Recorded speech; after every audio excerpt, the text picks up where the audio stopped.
Assalamualaikum warahmatullahi wabarakatuh. Pada pertemuan kali ini, mata kuliah Matematika Rekayasa. Pertemuan kedua kita akan membahas tentang persamaan diferensial. Nah, pada pembahasan kali ini kita akan membahas apa itu definisi tentang persamaan diferensial, notasi, dan jenis-jenis atau karakteristik dari persamaan diferensial. Definisi persamaan diferensial atau kita akan singkat persamaan diferensial ini dengan PD. Suatu persamaan yang memuat turunan. Nah, di sini persamaan diferensial itu ada kata kuncinya yaitu memuat turunan dari satu atau lebih fungsi. Jadi fungsinya bisa satu atau lebih sebarang atau variabel terikat terhadap satu atau lebih variabel bebas. Ya, jadi persamaan diferensial itu adalah suatu persamaan yang di dalamnya ada sebuah turunan. Nah, turunannya bisa satu atau lebih ya fungsinya terhadap ada variabel terikat, di situ ada variabel bebas tentunya kalau ada turunan ya. Di sini ada sebuah contoh dy per dx plus 3x sama dengan epsilon pangkat x ya. Nah, persamaan ini apakah bisa disebut persamaan diferensial atau bukan? Kita lihat ciri-cirinya. Yang pertama di sini, cirinya itu memuat turunan. Nah, turunannya mana? Itu nih. dy per dx adalah sebuah turunan. Ya. Nah, mana variabel bebas dan variabel terikatnya? Kita ingat kembali dalam mata kuliah kalkulus 1 bahwa yang disebut variabel terikat dan variabel bebas itu adalah dy-nya, ya, terikatnya, bebasnya itu dx. Ya. Jadi dapat disimpulkan persamaan ini adalah persamaan diferensial karena di sini memuat satu turunan ya, dan ada variabel terikat dan variabel bebasnya, yaitu variabel terikatnya satu, variabel bebasnya juga satu. Ya. Terikatnya y, di sini dy, bebasnya yaitu dx. Ya. Nah, gitu ya. Contoh lain misalkan di sini ada du per dt plus dv per dt plus 3ut sama dengan 0. Nah, ini apakah bisa dikatakan variabel persamaan diferensial atau bukan? Nah, kita cek satu-satu ya. Ini adalah sebuah persamaan yang mengandung turunan. Ini ada dua buah turunan ya. Ada du per dt, ada dv per dt. Nah, kita lihat ya, du per dt itu adalah suatu turunan yang memuat variabel terikat dan bebas ya. Terikatnya berbeda, di sini u, di sini v, dan sama-sama variabel bebasnya terhadap t. Nah, ini juga bisa dikatakan sebagai persamaan diferensial karena menurut definisi ini bisa satu atau lebih variabel bebas ya. Nah, ini variabel bebasnya, nah, ini variabel terikatnya. Ya, dua variabel bebas dan dua variabel terikat dan satu variabel bebasnya. Nah, ini termasuk ke dalam persamaan diferensial juga. Nah, notasi atau cara penulisan persamaan diferensial ada beberapa jenis ya, yang bisa kita temui. Yang pertama notasi Leibniz ya. Penulisannya seperti yang sudah kita pelajari di kalkulus 1 atau kalkulus 2, yaitu dy per dx, artinya ininya terikatnya y terhadap x, turunnya terhadap x, d kuadrat d per dx kuadrat, artinya ini adalah turunan kedua ya. D2 itu artinya turunan kedua, D3 turunan ketiga, dan seterusnya sampai dn y per dx. Ini adalah notasi penulisan dengan Leibniz ya.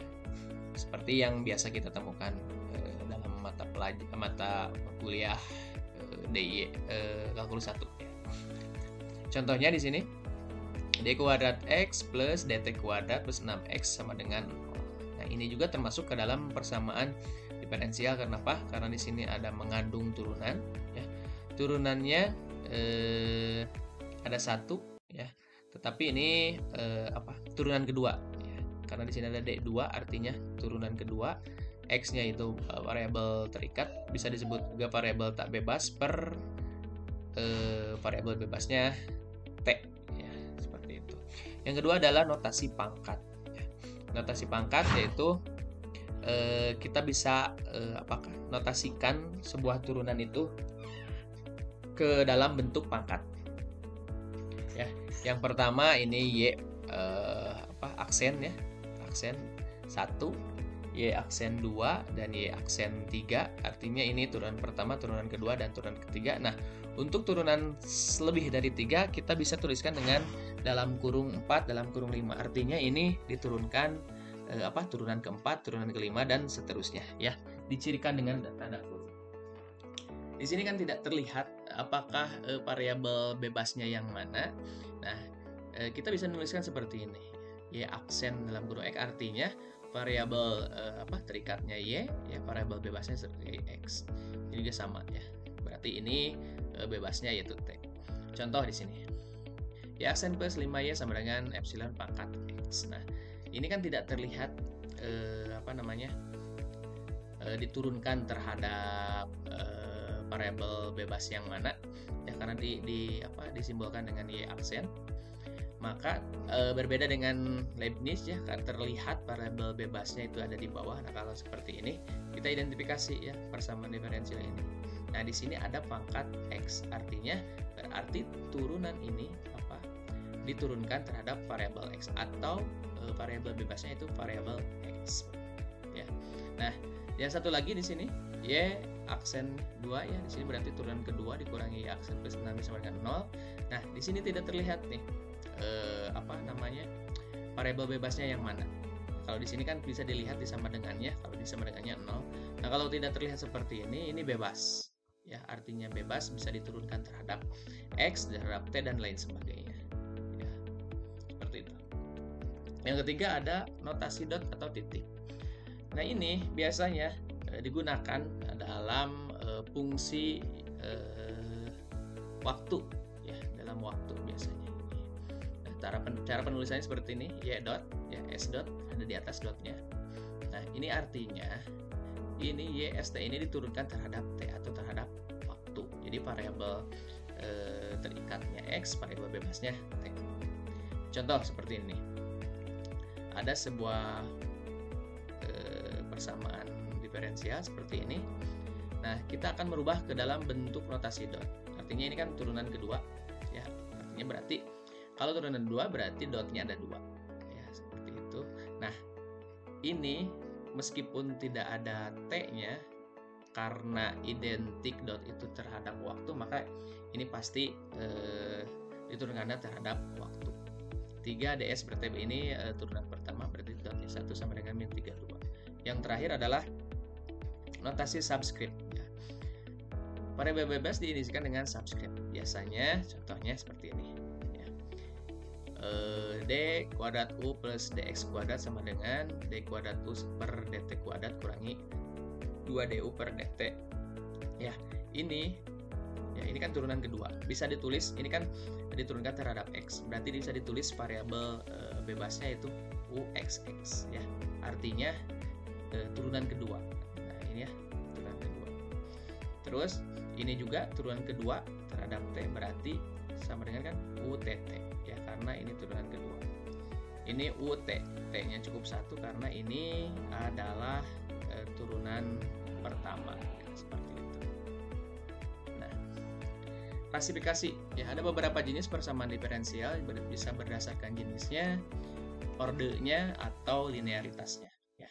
Kalau seperti jenisnya ada 2, ada biasa ya, atau istilahnya ordinary differential equation, ODE ya disingkatnya. Ada yang partial differential equation atau PDE. Berdasar ordernya ada 1, 2, dan seterusnya 3 ya, atau disebut order tinggi. Kalau order lebih dari 2 berarti order tinggi.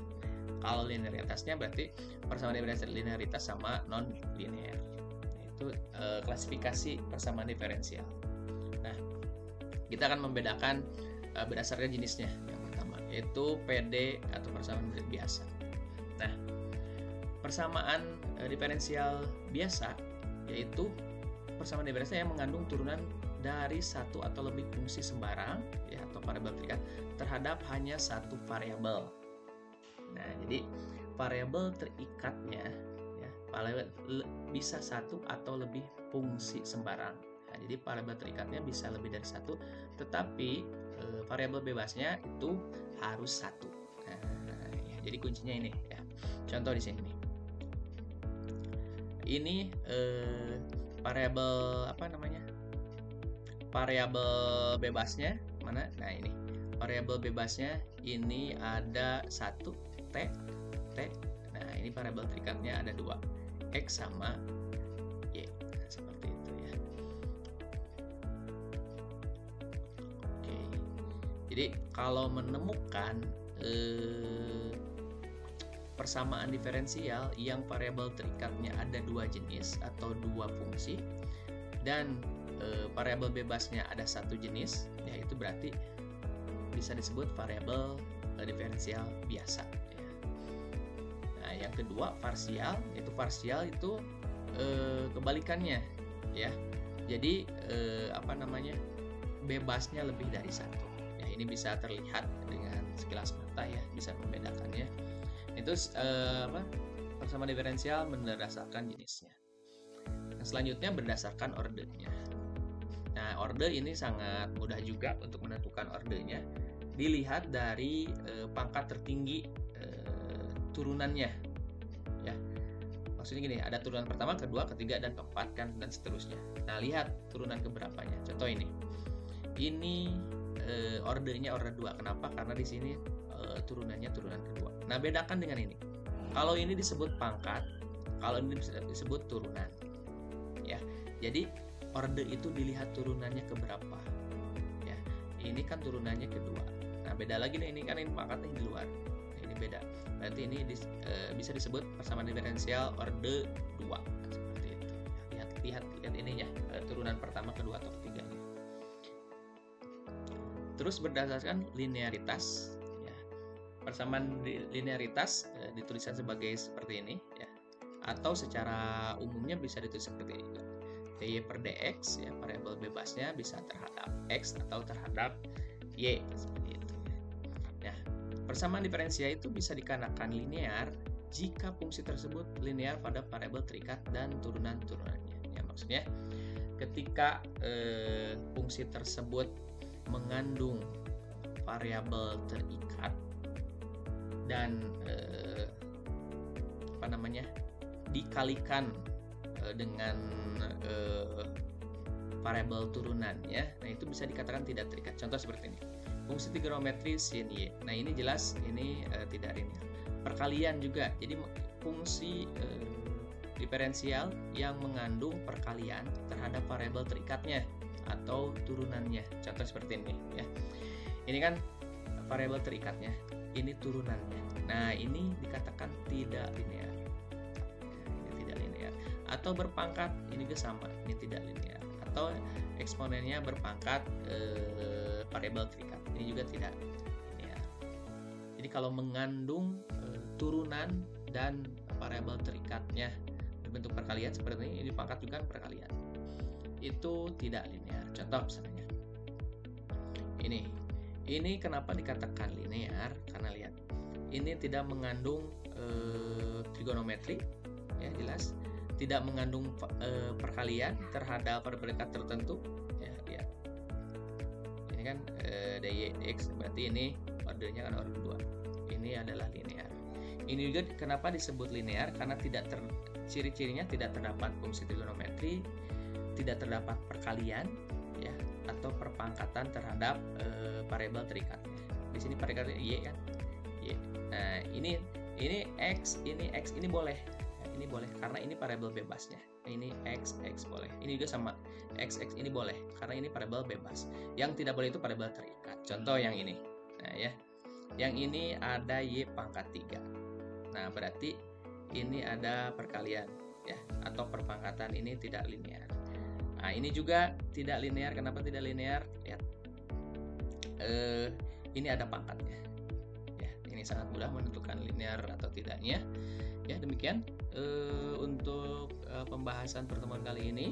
Ya, silahkan di sini ada tugas. Kalian coba klasifikasikan persamaan diferensial berikut. Apakah